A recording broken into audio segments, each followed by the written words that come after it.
You ever read something so ridiculous, so gut-punch insulting, that you just sit there, staring at the screen, wondering if the person you thought you knew ever even existed? That was me. Tuesday afternoon.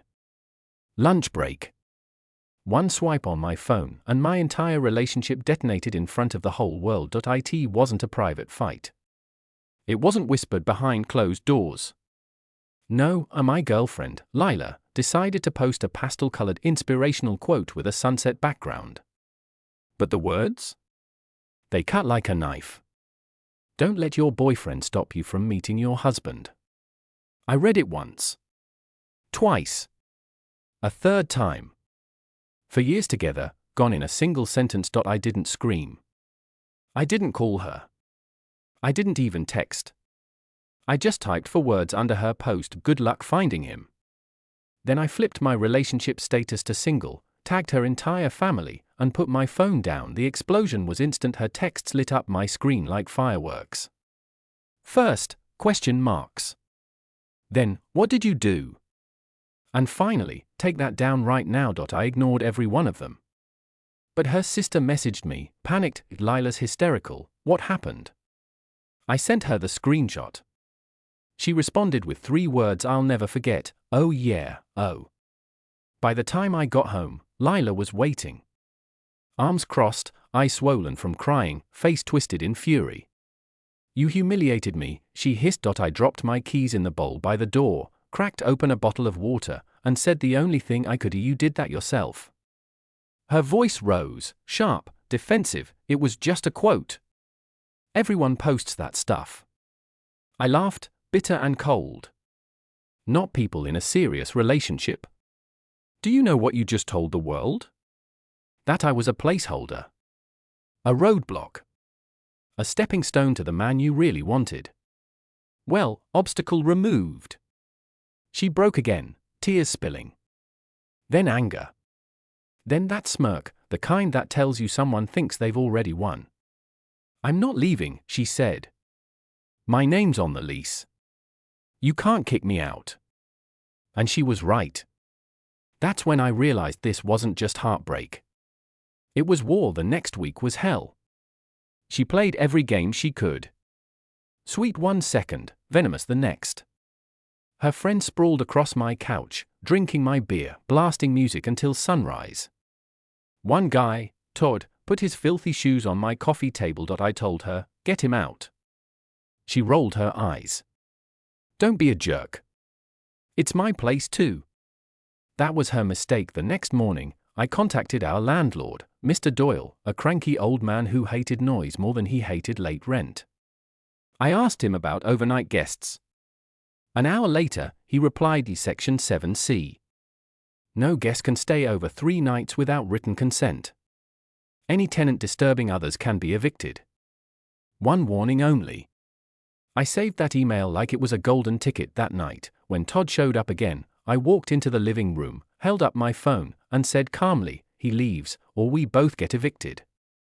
Lila's smug face cracked. Todd grabbed his jacket without a word and bolted. I had won a battle. But the war was still raging. So she shifted tactics. She made a list of all her things. The TV. My gaming PC. My espresso machine. Every expensive item in the apartment suddenly belonged to her. I laughed in the cereal aisle when the text came through. "Fair split," she wrote. Fair? She hadn't bought a single thing on that list. I spent the night digging up receipts.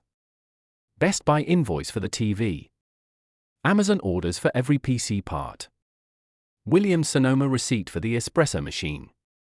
All in my name. I put them in a folder titled Evidence. Then, with help from my buddy, I moved it all, TV, PC, espresso machine, into his garage.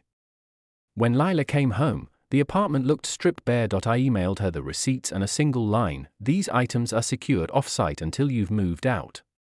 She raged, threatened cops, called me a thief. I replied once, "The police will be very interested in the receipts I just sent you." Silence, but she wasn't done. If she couldn't take my stuff, she'd take something worse, my reputation. It started with whispers. Friends pulling away. Group chats going cold. Then I saw it, screenshots of our old arguments, carefully cropped to make me look controlling, cruel, even abusive. I'm so lucky I escaped, she wrote. It was a performance. And some people believed her, the old me would have broken. But I'd learned something in that battlefield apartment, sometimes silence is deadlier than shouting. So I built my case. Full text conversation showing the truth. Screenshots of her apologies. And one audio recording, the night she screamed threats at me for embarrassing her. I sent it all, not to our friends, but to the one person she feared disappointing, her father, Richard. A quiet man. The only calm voice in her family. 2 hours later, my phone buzzed. A number I didn't recognize. This is Richard. I've seen everything. I'll handle this. I'm sorry. That night, the group chat exploded. Lila vanished. Her sister begged everyone to drop it. And just like that, the smear campaign was dead. 3 days later, I came home to an empty apartment. Her key was on the counter. Beside it, a note with 3 words, I hate you. I smiled for the first time in weeks. Funny thing is, I don't hate her back. Not anymore. What I feel is something different. Something sharper, relief, because sometimes, losing someone is the only way to win your life back. If you've ever had someone try to destroy you with lies, you know how tempting it is to fight fire with fire. But sometimes, the strongest move is patience, evidence, and silence. Tell me, what would you have done in my shoes? Would you have gone nuclear sooner, or waited like I did? Let me know in the comments.